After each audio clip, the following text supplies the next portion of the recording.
Madame Columbo. Série policière. Le mystère de Lily Corday. Kate suit un cours dispensé par l'enquêteur à la retraite de Scotland Yard à Morley, et se retrouve bientôt empêtrée dans une affaire de suicide apparent. Bon visionnage.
À Scotland Yard, j'ai appris 1000 façons de maîtriser un malfaiteur.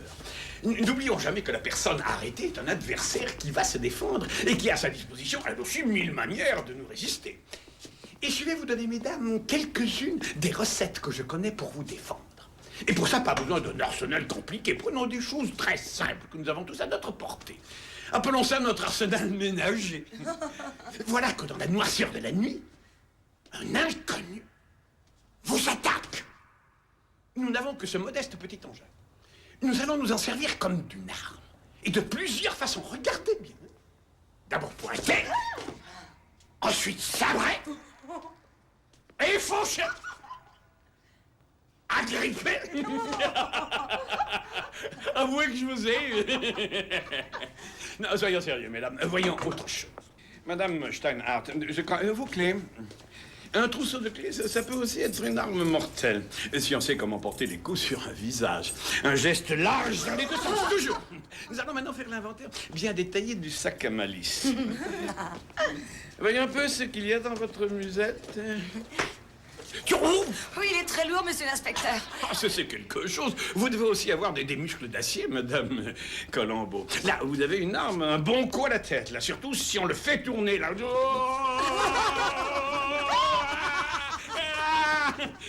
Si vous êtes assez à droite, vous emportez un coup furieux sur l'oreille. En matière de masse d'armes, on a maintenant fait autre chose de plus pratique et de moins encombrant aussi. C'est un stylo qui va projeter un gaz qui aveuglera éventuellement un assaillant. Qu'est-ce que c'est ce truc-là? J'avoue que l'odeur était écœurante, mais nous verrons plus en détail son application dans notre prochaine rencontre. Ne brûlons pas trop vite les étapes. Donc, avec votre permission, nous allons plonger plus avant dans votre arsenal potentiel. Je crois que je tiens un livre. Oh! Alors là, je me sens bien. C'est un bouquin qui a été publié récemment. C'est une œuvre de criminologie qui s'appelle « 7 meurtres restés impunis » par Ian Hazel Morley, personnage à caractère génial. Qui est un ancien chef-inspecteur mis à la retraite. Je vous recommande fortement à sa lecture. Pensez à passer chez le libraire aujourd'hui et surtout n'allez pas à la bibliothèque où les livres sont prêtés. Une autre arme. Une petite carte de crédit, c'est tout. Qui peut être, elle, aussi coupante qu'un rasoir. Et si cette carte est bien tenue, un coup au visage de l'assaillant peut être d'un grand secours. D'après cette carte, j'en déduis que, sans doute, la titulaire Kate Columbo est soit cambrioleur, soit une journaliste. Et si je vous dis ça, c'est qu'avec ce genre de carte en plastique, il n'est pas difficile d'ouvrir une serrure. Journaliste, parce que c'est en fait une carte de presse que nous avons là. Je vois que nous intéressons la presse locale. Oui, je travaille au journal local. Rouler très serré, ça peut peut-être faire une sorte de matraque. Un peu léger, peut-être. Tenez. Et si je vous attaque, que faites-vous contre moi, madame?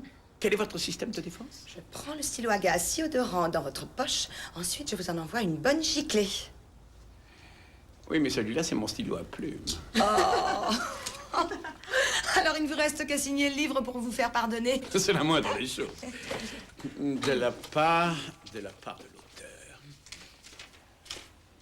De la part à mon mortel adversaire.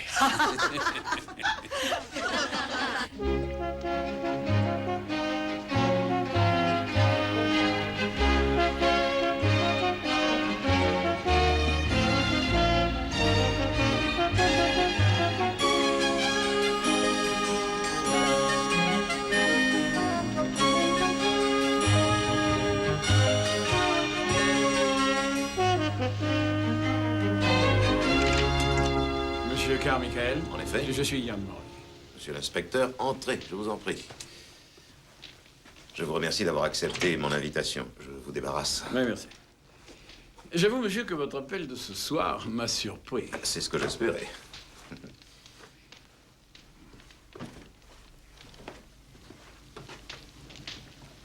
Un feu est le bienvenu par ce temps.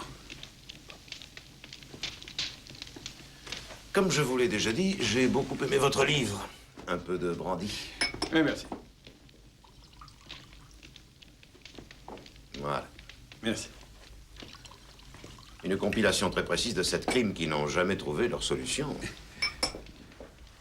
Vous auriez pu l'intituler aussi « 7 meurtriers restés impunis ». Je retiens ce titre excellent. À votre santé. Peut-être pour mon prochain bouquin, si toutefois j'ai le courage à nouveau de faire ce travail. Je ne vous cacherai pas que la recherche est souvent fastidieuse. Je suis certain que chaque cas a dû vous coûter des heures de travail acharné. En particulier le meurtre de Lily Corday. Admirable, je le reconnais, c'est une vraie mise en scène. Mais vous parliez d'un meurtre au téléphone. Qui en a été la victime? C'est vous qui le saurez. Est-ce que je peux savoir...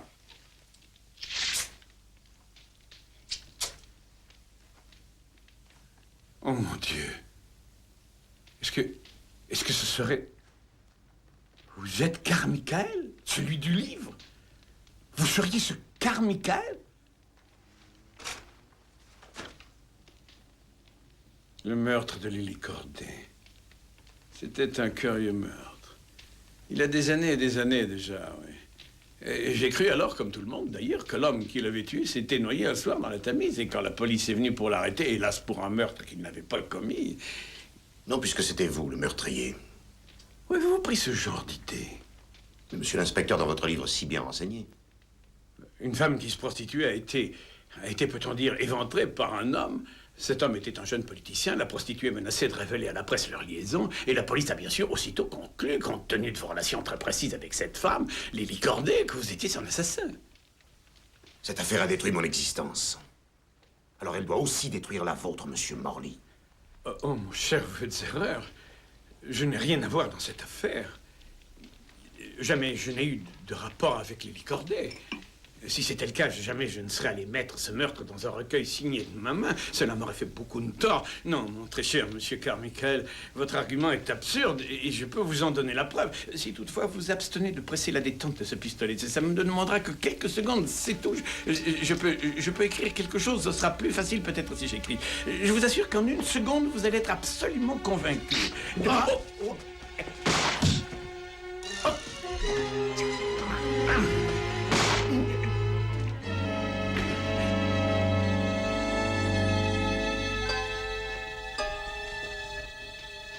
Oh mon Dieu.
Allô? Je suis Monsieur Carmichael. Je suis présentement au Country Club, c'est un hôtel. J'ai grand besoin d'aide, je voudrais rester en vie. Mais je crois que je vais la quitter et je suis effrayé. Je tiens encore à la vie. Je vais mourir, hélas. Allô? Je vous écoute. Je peux vous aider? Allô? Allô, écoutez-moi.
Oh bon sang!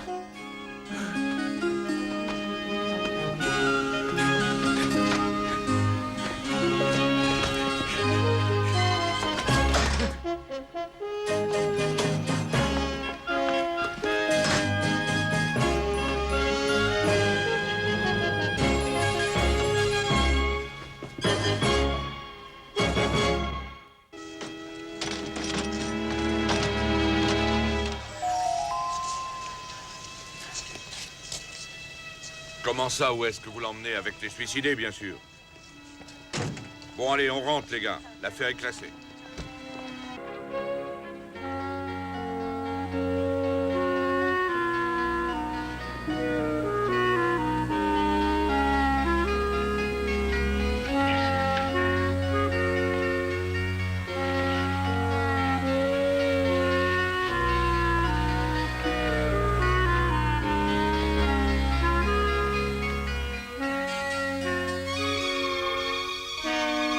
Mais c'est monsieur l'inspecteur en personne. Oh, mais c'est moi, oui.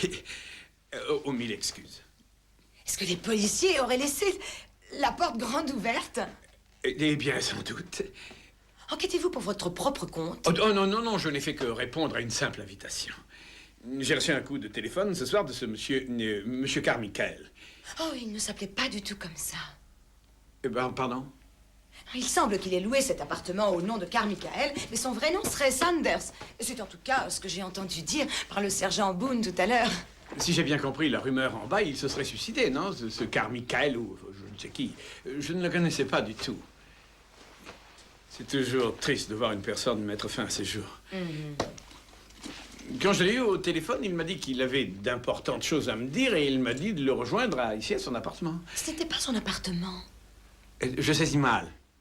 Ça n'était qu'une location. Tous les objets sont fournis. Jamais il n'a vécu à cet endroit. Mais j'ai trouvé ça par terre. L'objet doit lui appartenir, je suppose, non? Il a brûlé l'autre. Comment ça? Là, dans la cheminée. Vous sentez l'odeur? Oh oui, c'est écœurant. J'ai questionné le sergent Boone. Je lui ai demandé ce qui pousserait un suicidé à mettre ça dans le feu avant de se donner la mort. Le sergent m'a dit qu'il n'avait pas envie d'en discuter. Je suppose que vous avez une théorie. Non, pas encore. Est-ce que vous connaissiez le suicidé? Oh non, j'ignore qui c'était. Quelqu'un a téléphoné la chose à la police et j'étais là. Alors, je me suis rendue sur les lieux pour le journal.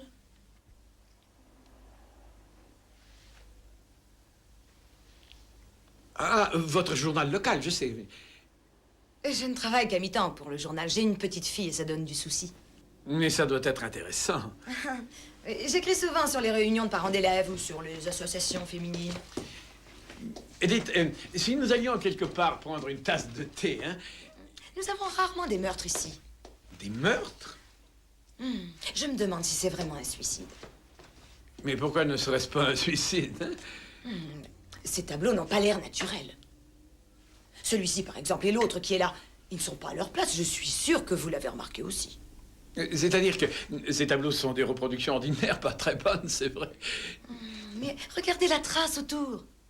Ça peut être d'un grand intérêt. Vous croyez? Mais ça veut dire qu'il y avait ici un tableau plus grand. Et que c'était sûrement l'autre qui a derrière lui une trace plus petite. Oui, c'est très possible. Mais, Madame Colombo, si nous allions prendre cette bonne tasse de thé, je connais un endroit très sélect. J'en serais ravie, oui, mais une seconde, s'il vous plaît. Je voudrais avant décrocher ce tableau et le mettre de l'autre côté. Regardez ce qu'on va trouver. C'est une balle qui a fait ce trou. Ça doit être une balle. Pourquoi aurait-il tiré une balle dans la cloison? À première vue, bien sûr, on dirait que ça peut être une balle, oui. Ah, je suis bien contente que vous soyez de mon avis. Je préviens le sergent. Le sergent, c'est une idée. C'est une idée splendide. Vous êtes un vrai détective, Madame Colombo. Oh, c'est très gentil, ça, monsieur. Il faut que je dise ça à un ami. Il serait... Bon, un petit détail. Mais notre thé va refroidir. Enfin, je veux dire... Regardez, il y a encore un petit détail qui ne marche pas bien du tout là-dedans. J'avoue que, comme ça, à première vue... Vous remarquez de quel côté l'éclairage arrive sur la toile? C'est curieux que l'artiste ait peint ça d'une telle manière. Sans doute, mais à vrai dire... Continuez, je vous écoute. Bizarre que le peintre ait éclairé sa toile de ce côté, alors que la lumière paraît plutôt venir de l'autre côté. Le peintre auquel vous faites allusion en ce moment, Madame Colombo, s'appelait Rembrandt. Cette toile magnifique s'intitule L'Officier. Rembrandt a peint cet officier il y a plus de 300 ans, chère madame. Le ministère de son éclairage reste entier. Jusqu'ici, personne n'a pu en donner une explication logique, même le plus fin limier du monde comme vous et moi. Le thé nous attend. Venez, passez donc. Je crois que malgré votre charmante conversation, en réalité, vous ne pensez qu'à la balle dans le mur. Je dois bien reconnaître qu'en effet, je pense beaucoup à ça, Madame Colombo. J'essaye de saisir le sentiment de ce pauvre homme, ce Carmichael. Sanders. Oh, Sanders, oui, le nom de Carmichael me vient toujours à l'esprit.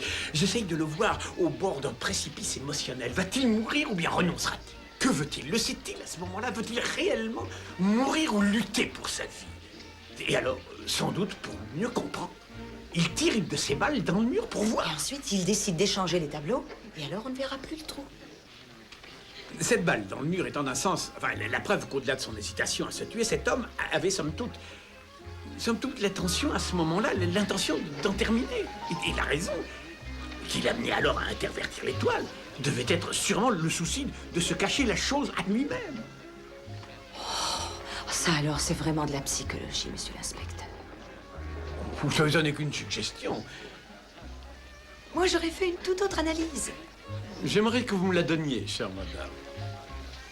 Il se peut qu'un autre homme ait été avec lui, qu'il ait fait feu sur son hôte et l'ait manqué. Ou alors que ce soit Carmichael qui ait tiré sur l'autre et que cet autre ait réussi à le tuer en lui arrachant son arme.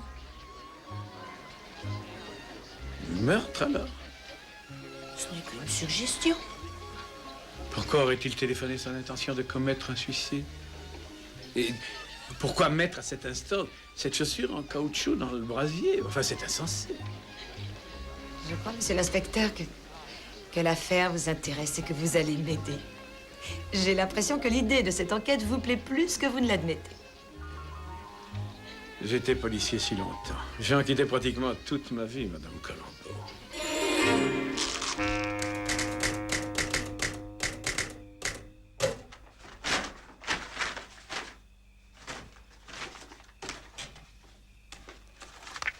Maman, ici l'ordinateur. Oui, Génie, j'écoute. Je voudrais descendre te dire quelque chose. Je connais ça, tu vas rester debout jusqu'à 3 heures du matin. Qu'est-ce que tu fais? J'ai écrit un petit article sur une dame qui a vécu pendant 90 ans ne buvant que du jus de choucroute. Donne-moi une idée pour un jeu. J'ai une meilleure idée encore. On va jouer à un jeu ensemble. À quoi on va jouer? C'est très simple. On dit oui, non ou bien peut-être.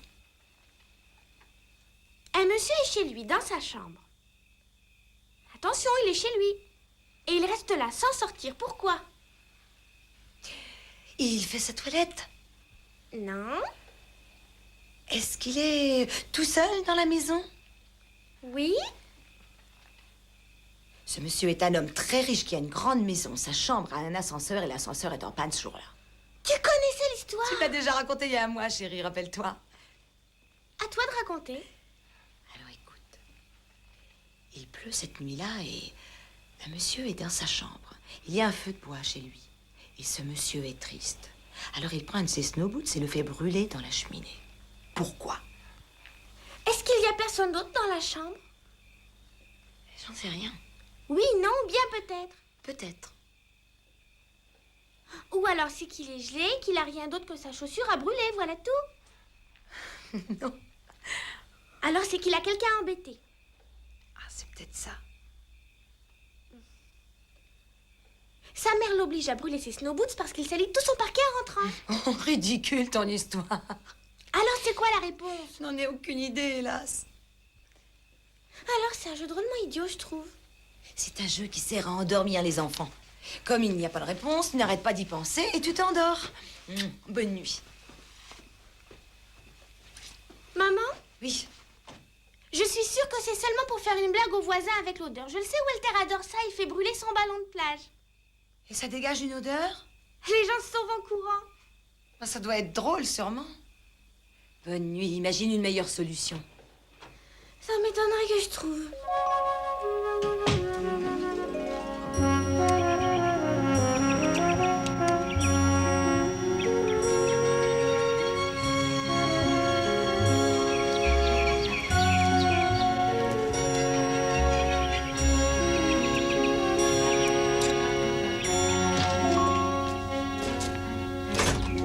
Pour toi, Emily.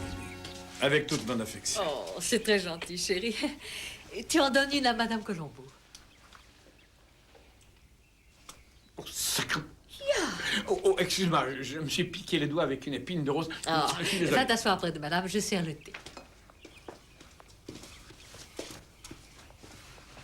Je suis ravi de vous revoir. Veuillez accepter cette Oh, rose. quelle délicatesse. Merci. Vous paraissez si heureux dans votre beau jardin. Et nous avons eu le temps de faire connaissance. Je vais enseigner nos bonnes recettes à Madame Colombo, comment on fait la marmelade. Et de son côté, elle a dit qu'elle m'apprendrait à faire les domsim. Les dim sum, c'est chinois et c'est le bon. Ah, je suis persuadé que c'est excellent. Un vrai régal. Je suis venue vous apporter une nouvelle. Bonne? Tiens, chérie. Savais-tu que le mari de Madame Colombo est lieutenant dans la police? Non, je l'ignorais. C'est un collègue. Il n'est pas chez nous, il travaille à Los Angeles. Eh bien, nous nous verrons sûrement un jour avec Monsieur Colombo. Dites-moi donc votre nouvelle, hein? Vous n'avez pas oublié le snowboot qu'on a fait brûler? Non, pas du tout, je me souviens, oui. Dans la cheminée, quelle bonne idée. Madame Colombo m'a déjà tout expliqué. Car Michael avait sa raison. Mais son nom est Sanders, chérie. Je crois que si on a brûlé ce caoutchouc, c'était d'abord pour recouvrir une odeur. Vous le pensez sérieusement? C'est ce que le sergent m'a dit lui aussi. Mais il est allé réexaminer le mort en détail et que croyez-vous qu'il ait découvert? Yann, tu ne vas jamais le croire. La barbe du mort, c'était une fausse, un postiche. Un post... Une postiche? Et sous le postiche, le sergent a retrouvé des traces de gaz. C'est sûrement ce gaz qui dégageait une odeur. Goûte à la marmelade. Oh, quelle merveille, c'est une vraie marmelade, ça. On a voulu cacher une odeur persistante, celle du gaz de défense que l'assassin aurait utilisé. Et ces histoires de gaz et puis d'assassin, j'avoue que je me perds quelque peu dans tout Le ça. sergent Boone m'a dit la même chose. Il croit, lui, que le mort qui s'appelle Sanders... Oh, je ne vous ai pas dit qu'il était employé au Piccadilly, c'est un music hall. Dans un music hall? Oh, non. Le sergent Boone a donc comme théorie que Sanders a loué un grand et bel appartement sous le faux nom de Carmichael en pensant se suicider. Il a brûlé un de ses snow boots dans la cheminée, il a tiré un coup de pistolet dans un mur, il a fait l'échange des tableaux, il a téléphoné à la police en lui disant qu'il voulait rester en vie et qu'il voulait mourir, ou qu'il se tuerait et qu'il voulait rester en vie, et il s'est tué en fin de compte. Ensuite, il s'est aspergé le visage d'un jet de gaz après s'être mis un postiche. Vraiment, Yann, ça n'a guère une allure de suicide. Ça a l'air un peu bizarre, oui. Oh, tu devrais faire une enquête. Ah oui, faites-le, monsieur l'inspecteur. Ça me ferait un de ces papiers du tonnerre pour notre journal local. Écoutez, je promets, de la manière la plus solennelle, de ne plus avoir un seul moment de répit avant d'avoir résolu le mystère étrange de la mort de Carmichael. Sanders, chérie.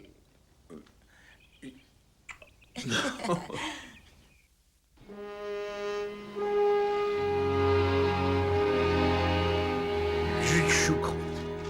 300 mots sur le jus de choucroute. C'est pas tant le jus, il s'agit surtout de la vieille dame qui en a bu toute son existence. Ma chère Kate, écoutez, tous les gens qui vivent jusqu'à 90 ans ont une explication.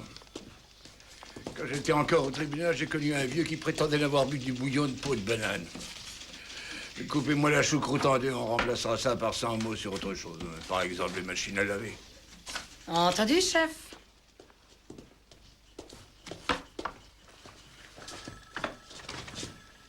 Est-ce que vous pensez que Je ne dans... pense jamais. Je n'ai pas acheté ce journal pour en faire une feuille intellectuelle. Je laisse les penser aux penseurs. Pas d'autres questions? Savez-vous ce que c'est que du gaz OS? Pourquoi? Le sergent Boone a retrouvé de ce gaz OS sur les traits du suicidé, monsieur Carmichael. Je croyais qu'il s'appelait Sanders. Ça va être très compliqué, tout ça. Il y a deux sortes de gaz, d'après ce que j'ai appris. L'OS et l'OC des militaires. Orthochlorobenzomallonitrile. Ne mettez pas ça dans votre article. C'est un journal populaire, pas une revue technique. Et c'est quoi l'OS? Celui qu'utilise la police en général. Le lacrymogène. Lacrymogène?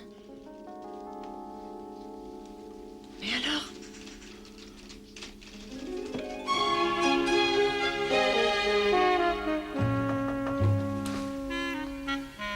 Je m'excuse. Est-ce que nous sommes bien ici chez M. Saunders, dans son appartement?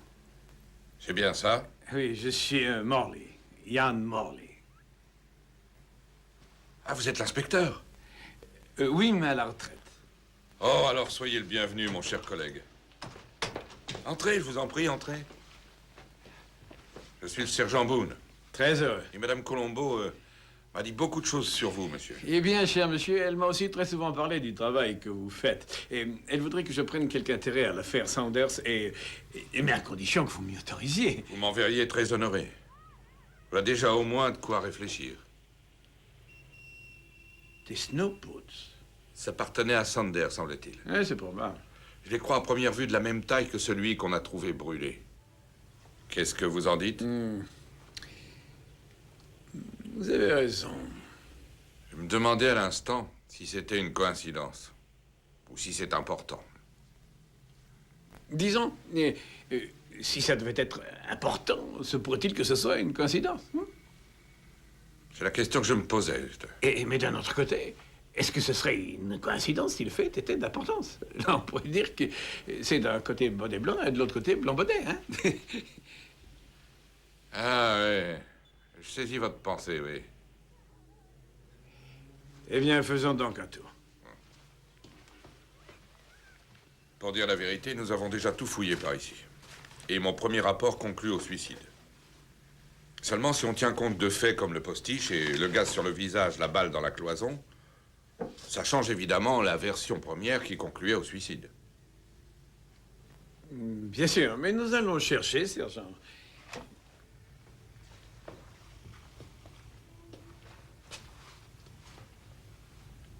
Que cherchez-vous? Rien. Je regardais si Sanders avait mon livre quelque part. J'ai écrit un livre sur la criminologie. Je me demandais si M.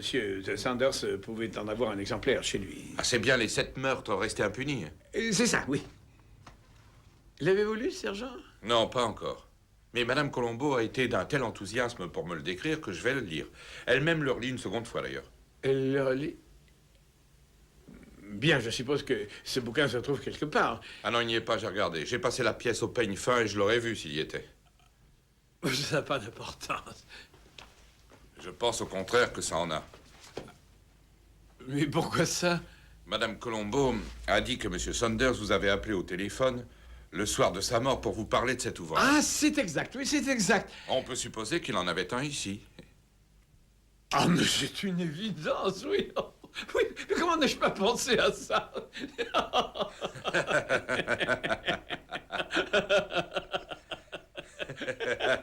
Il n'est pas impossible qu'il se trouve à son travail, au Music Hall, le Piccadilly. Mais quand un homme a du mal à dormir avec sa conscience, je pense qu'il est facile de dormir avec quelqu'un de plus séduisant, non? Mesdames, messieurs, la suite du programme pour le même prix. Et pratiquement sans aucun supplément, nous vous présentons ce soir le grand Merlini.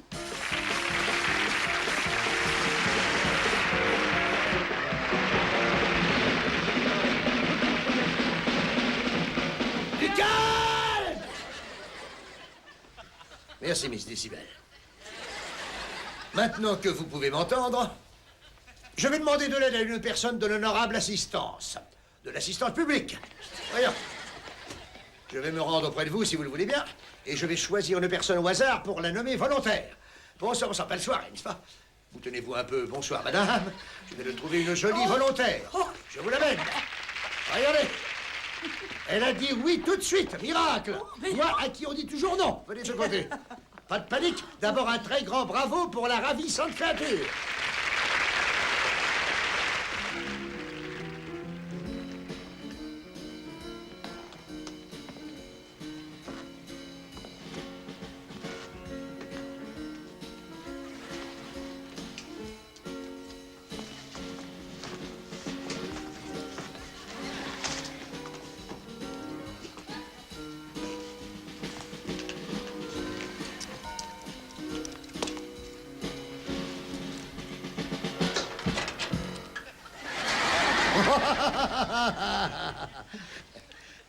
Ah, vous êtes là.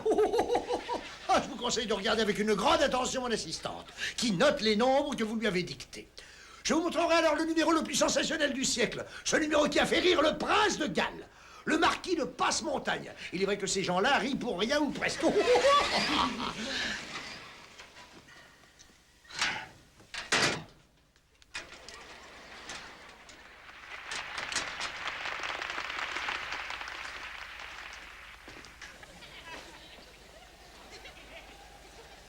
Et voici donc, mesdames et messieurs, l'instant que vous attendiez, le clou du spectacle, le moment de vérité.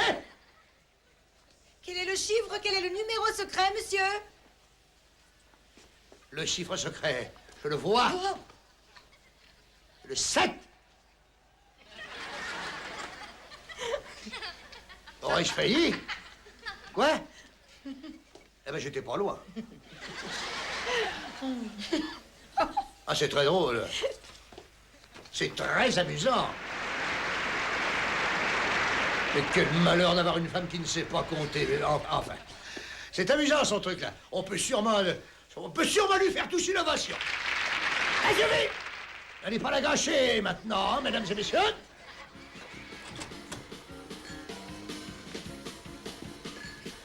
Vraiment, je suis navrée, chérie. Mais non, ça n'est rien. J'aime mieux rentrer. Oh, monsieur l'inspecteur! Vous étiez là? Comment ça va? Oh, j'ai peut-être du nouveau à vous apprendre. Cher ami, vous avez été étourdissante. Oh, merci, Madame Morley. J'ai trouvé ça dans le casier de Monsieur Monsieur Carmichael. Regardez. Mais c'est celui que t'as écrit, mon chéri.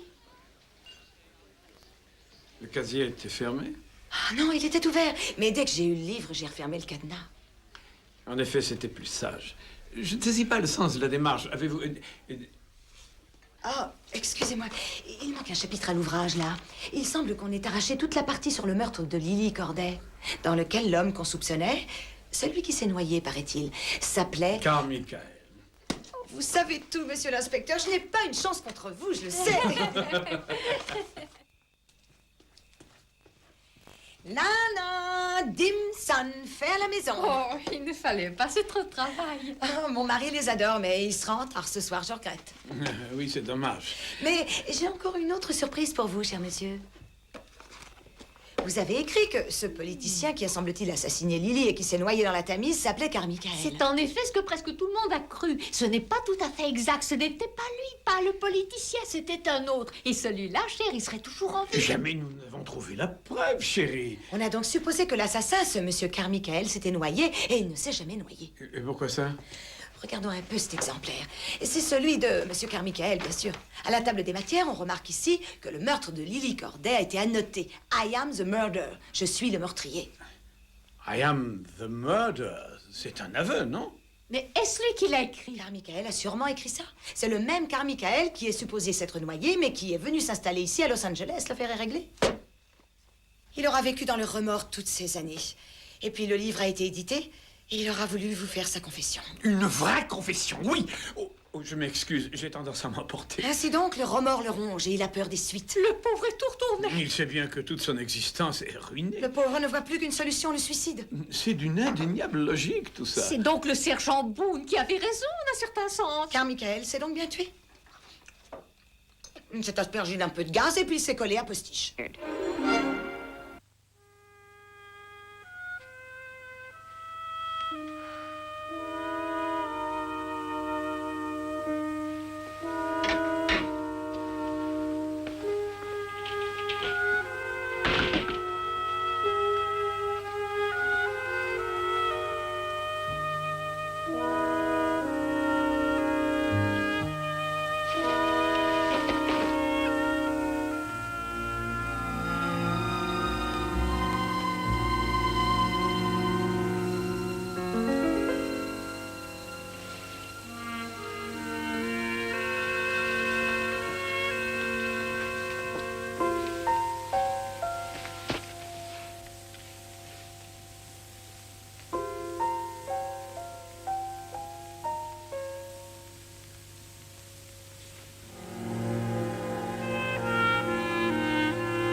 Bonsoir, chère Madame Colombo.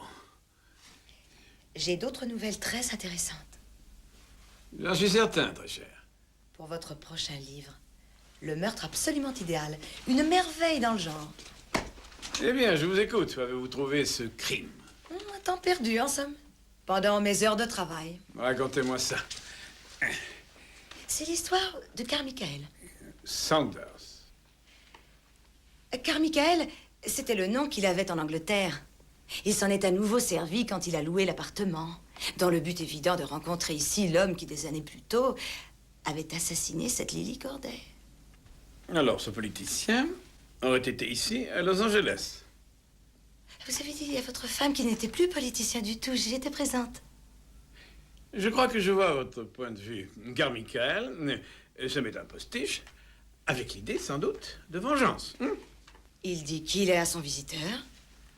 Vous êtes encore une fois une longueur d'avance. Mais le visiteur réussit à retourner la situation avec une bombe à gaz lacrymogène. Carmichael tire un coup de feu. La balle se loge dans la cloison. Le visiteur tue Carmichael. Il échange les tableaux, ce qui cachera le trou. Il remet la fausse barbe pour cacher les traces de gaz. Brûle le snowboat, ce qui couvrira l'odeur. Oh! Alors, votre femme m'a dit que cet objet devait être à vous, monsieur. Elle a dit ça. Oh, cet objet ressemble à tous les objets du même genre.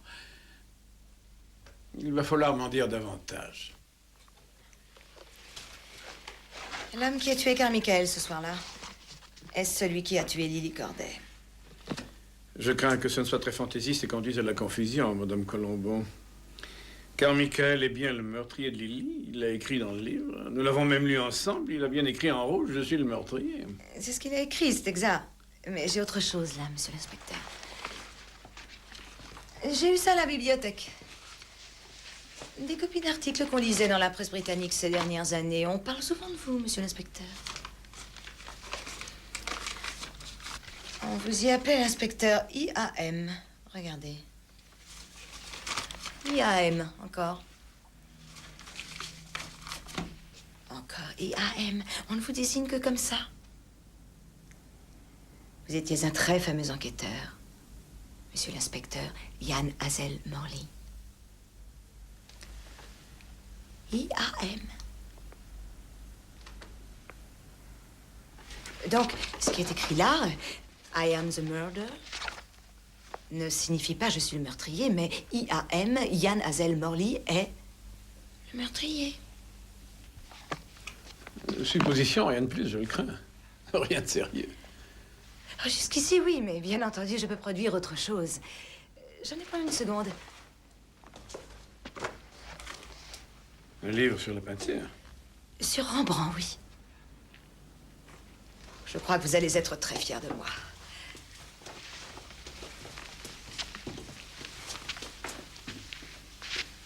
Regardez. J'ai sous les yeux l'œuvre originale. Oui. L'officier. Notez le sens de son éclairage. Oui.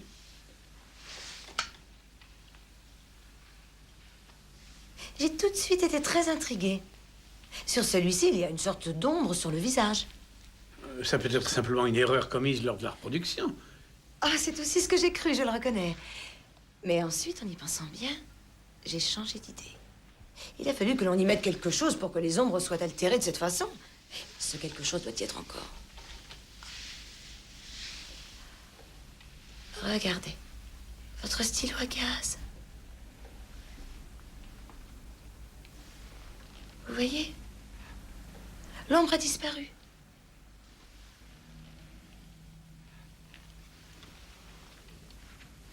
C'est vrai, elle a disparu.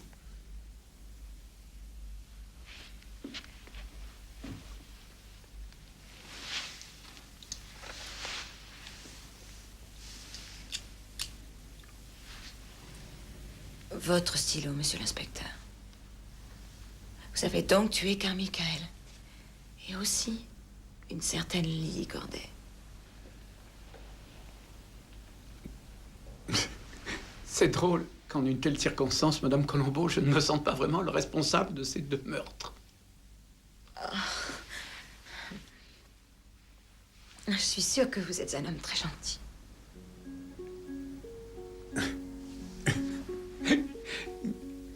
Un meurtre ancien, meurtre conçu dans l'inconscience, sans l'avoir voulu. Et un autre, il y a à peine quelques jours, par inadvertance. Est-ce qu'un troisième pourrait tout à fait effacer de moi l'ombre qui altère ma conscience? Je crains que non.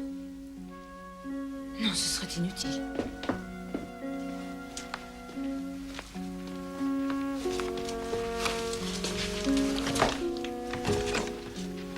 Vous êtes une personne remarquable.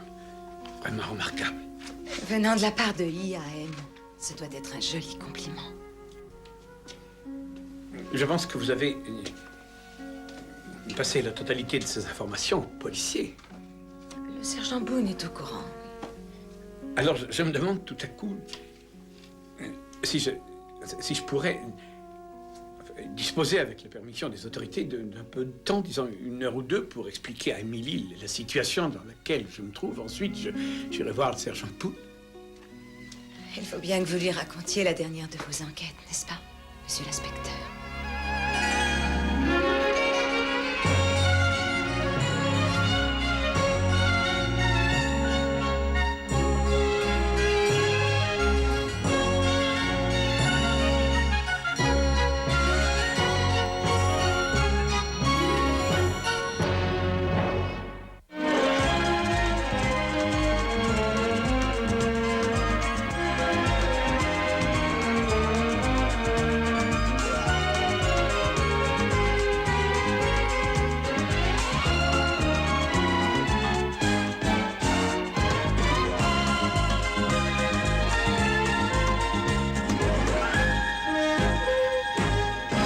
Merci beaucoup d'avoir regardé, abonnez-vous, partagez et commentez.